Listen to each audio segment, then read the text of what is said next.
Hello guys, welcome back to my YouTube channel.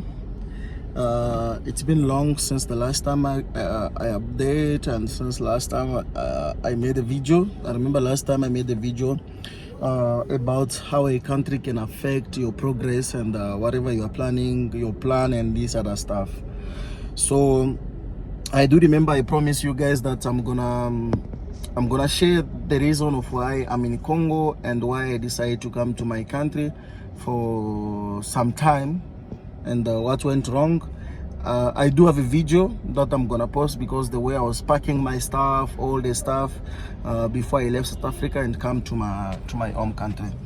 So the first issue is when I left South Africa, I did not plan like maybe one day I'm just gonna go out, because I stayed in South Africa almost like 8 years without going outside, because I was there, I was living, that was my life, that was like what I always plan, is to live outside of my home country and live in a place where there is a new challenge, and then where I'm gonna face, that I always like to challenge myself. In short, I challenge myself a lot.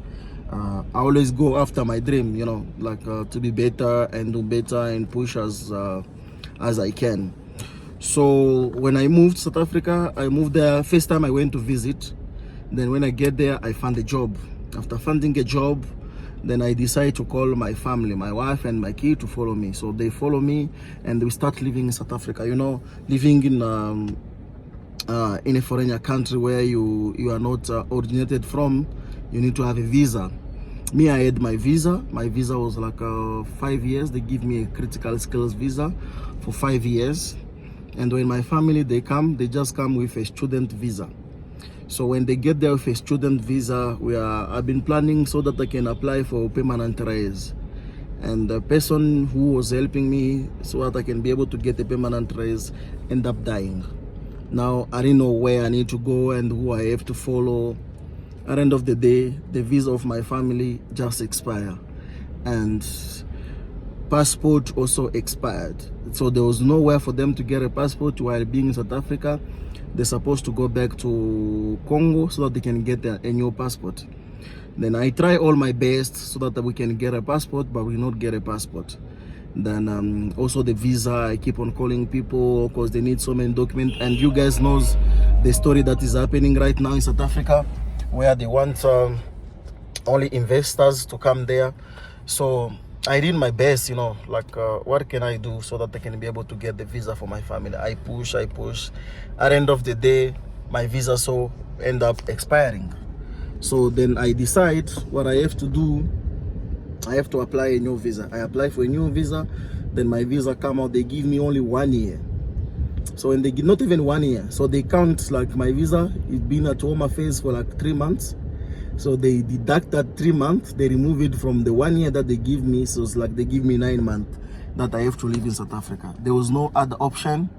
Just for me to protect my family, I decided to send them back home. When I send them back home, so that we can start doing the process of passport and try to apply for the visa. So I did everything that it takes. I registered them at the school. I got the medical aid for them. So I got like everything that it needs for someone to get a visa. But guys, when you introduce the visa take time. We introduced the visa, I think it was like in January. That was last year, January. Imagine, I went home. I just came in, like when I say I went home, it was Congo. I was in Congo with all my family. Me, my visa also, that 9 months they give me, so like was almost close to expire.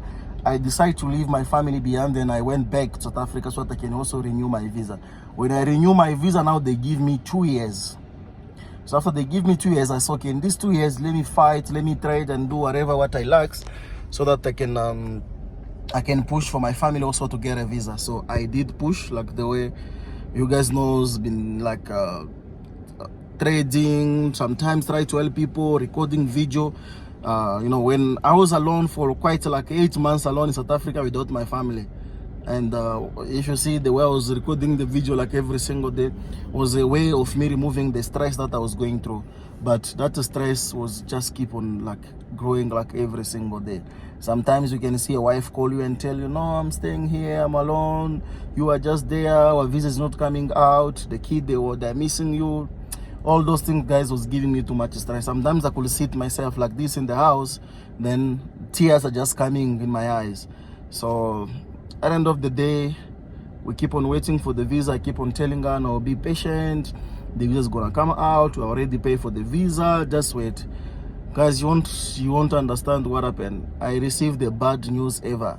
Imagine I stay 8 months far away from my family, and the month that I'm expecting for them to come, that is the month that I received the letters from Home Affairs telling me that they rejected all the visa for my family. They send a message like a bona fide, something like there is no, how do you call it, a willingness of someone going to study. That is what they said on that letter. So that things just shocked me a lot. It gave me too much pain.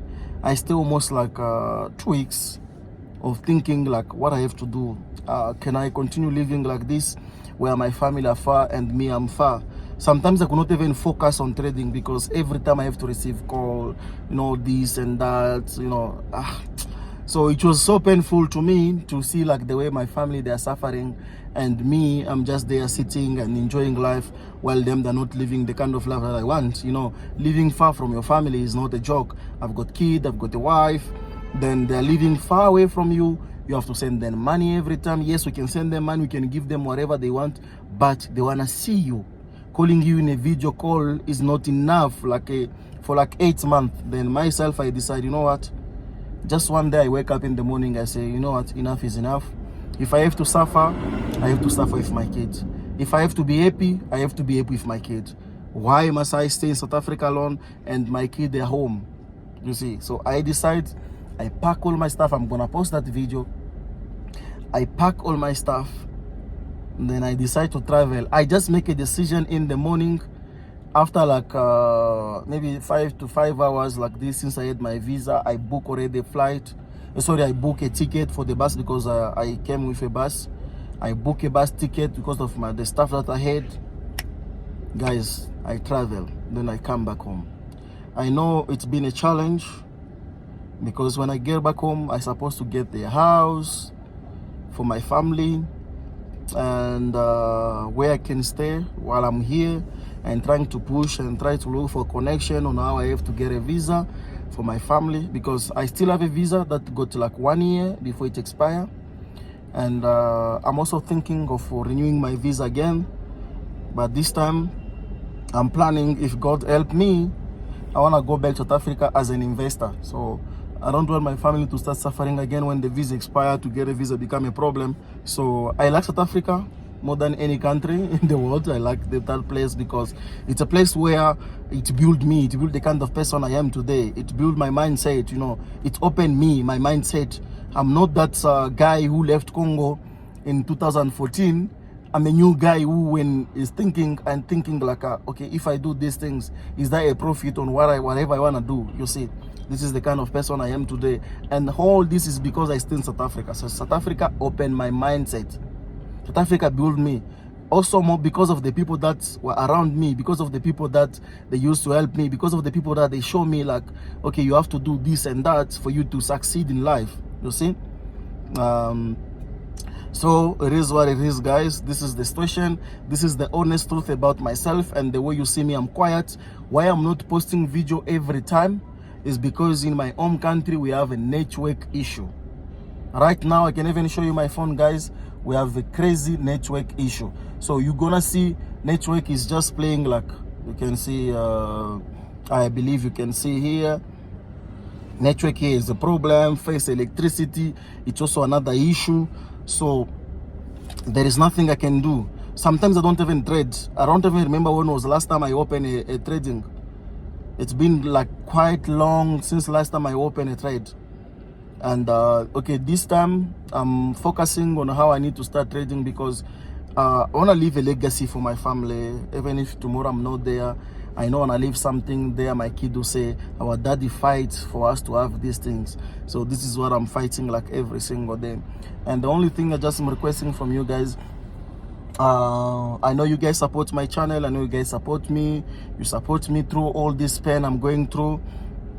I'm praying that you guys also put me in your prayer so that everything can be easy for me, so that I can go back to my like normal life. I like you know, this YouTube stuff. I like teaching for free, not for money, because I don't like taking anyone money. I always want to see someone progress. I always want to see someone doing better in this life, you see. So this is what I'm requesting from you guys, is just to pray for me. Whatever you are praying, please just put my name in under your prayer. I'm your mentor, your friend, your brother, you see. So I believe everything is gonna be fine, and I believe everything is going to be normal as always. I know my kid, they miss a lot South Africa, because every single day they keep on asking me, Daddy, when are you going back home? When are you going back home? Because my kids, they grow up in South Africa. They have no clue or any story about Congo. They don't know Congo. They only know South Africa properly. So according to them, the way we are living here in Congo, they are just in, how do you call it? In vacation, you see. This is what they always keep telling me. When is this vacation going to be done so that we can go back home? Yeah, I've got kid that was born in South Africa. Every single day they keep on asking me, let us go home, let us go home. Sometimes it's so painful when you sit like this, then you ask yourself a question, what can I do? I'm not a South African. I need to comply with what South Africa want before I stay in that country. But kids, they don't understand that. Kids, whatever they feel and they need, they want it to happen. I'm the dad, and I have to make sure I provide for them what they want and what they need. So this is the video. I promise you guys, I believe you guys are gonna pray for me, and you guys are gonna pray also for my family, for me to keep on giving my kid what they want and what they like the most. So Sharp guys is your brother, your mentor, your friend. Gets on.